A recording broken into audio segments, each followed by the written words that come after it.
নমস্কার বন্ধুরা, আশা করি ভালো আছেন, সুস্থ আছেন।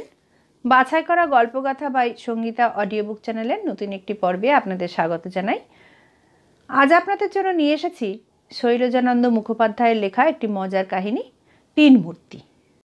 গল্প ও গল্প পাঠ কেমন লাগলো কমেন্টের মাধ্যমে অবশ্যই জানাবেন। যদি ভালো লাগে লাইক ও শেয়ার করবেন প্লিজ।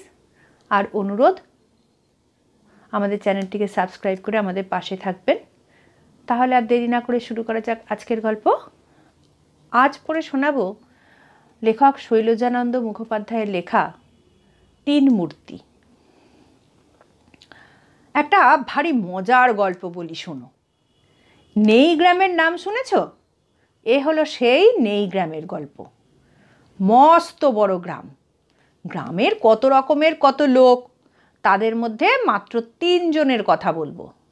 তিনজনেই ভগবানের সৃষ্ট অতি অদ্ভুত জীব। একজন দিবারাত্রি শুধু চোখ পিটপিট করে, চোখের পাতায় তার কি যে হয়েছে কে জানে। এক মুহূর্ত সে চোখ না কচলে থাকতে পারে না। হরদম দেখা যায় হাত দিয়ে সে চোখ কচলাচ্ছে। আর একজনের সর্বাঙ্গে দাঁত, কত রকমের কত ওষুধ যে সে ব্যবহার করেছে, কিন্তু দাঁত কিছুতেই সারেনি। 24 ঘন্টা তাকে দাঁত চুলকাতে হয়। আর একজনের মাথা ভরা টাক, মাথায় তার চুলের নামগন্ধ নেই। গ্রীষ্মকালটাকে এদের ভারী ভয়। মাথার ওপর সূর্য ওঠে, রোদ্দুরে চারদিক ঝাঁঝা করতে থাকে।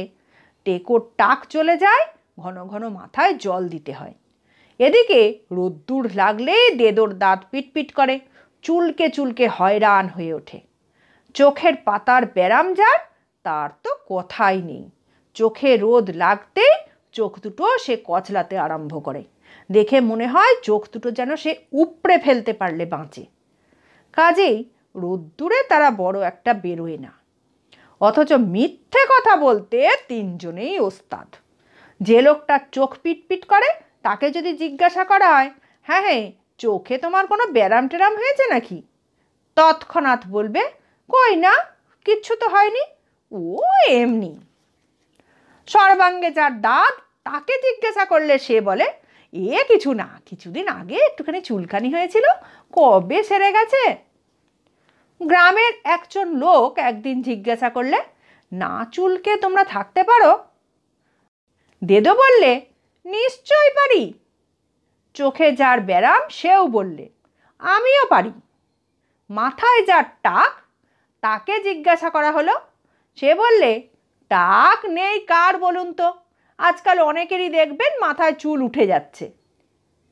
টাক থাকলে টাকা হয়।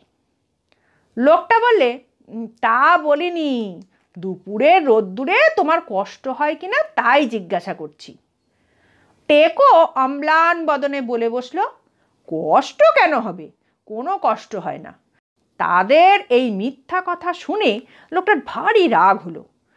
বললে, দাঁড়াও, তোমাদের একদিন পরীক্ষা করব। চোখ, দাঁত আর টাক তিনজনেই বলে উঠল, শুধু শুধু পরীক্ষা করলে তো চলবে না দাদা, বাজি রাখো, আমরা প্রমাণ করে দেব রোদ্দুরে আমাদের কোনো কষ্ট হয় না।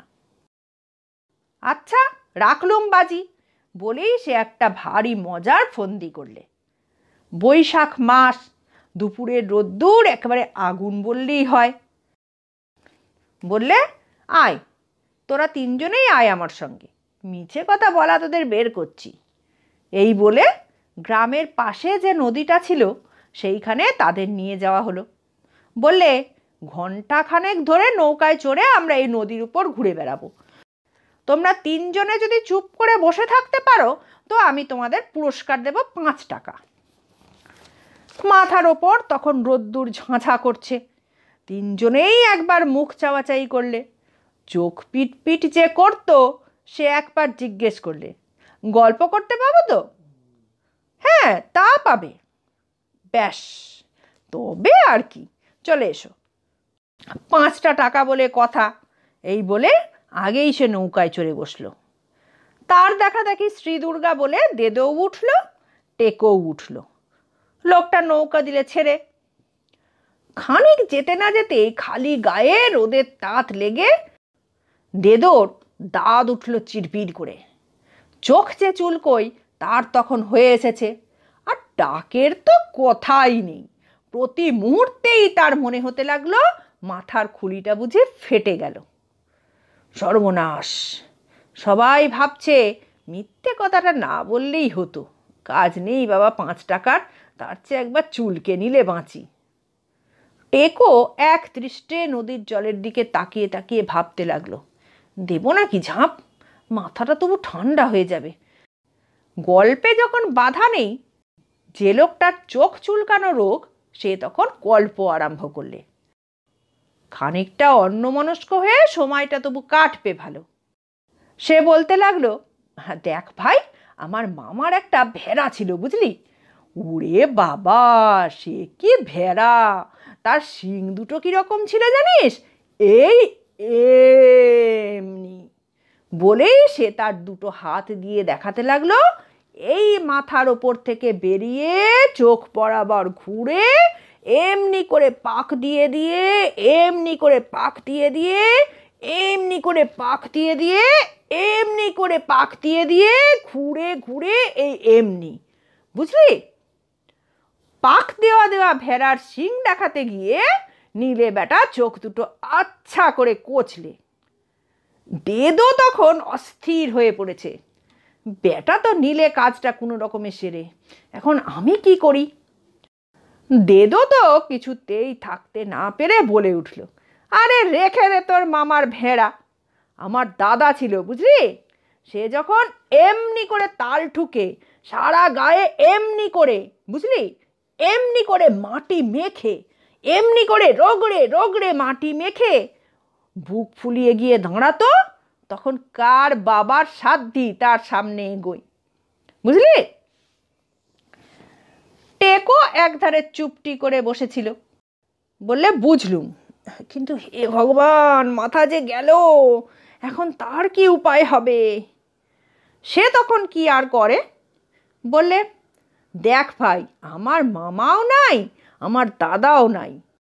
বলেই সে তাড়াতাড়ি হাত বাড়িয়ে নদী থেকে অঞ্জলি ভরে জল নিয়ে তার টেকো মাথায় দিয়ে বললে, এই তোর মামার চরণে পেন নাম।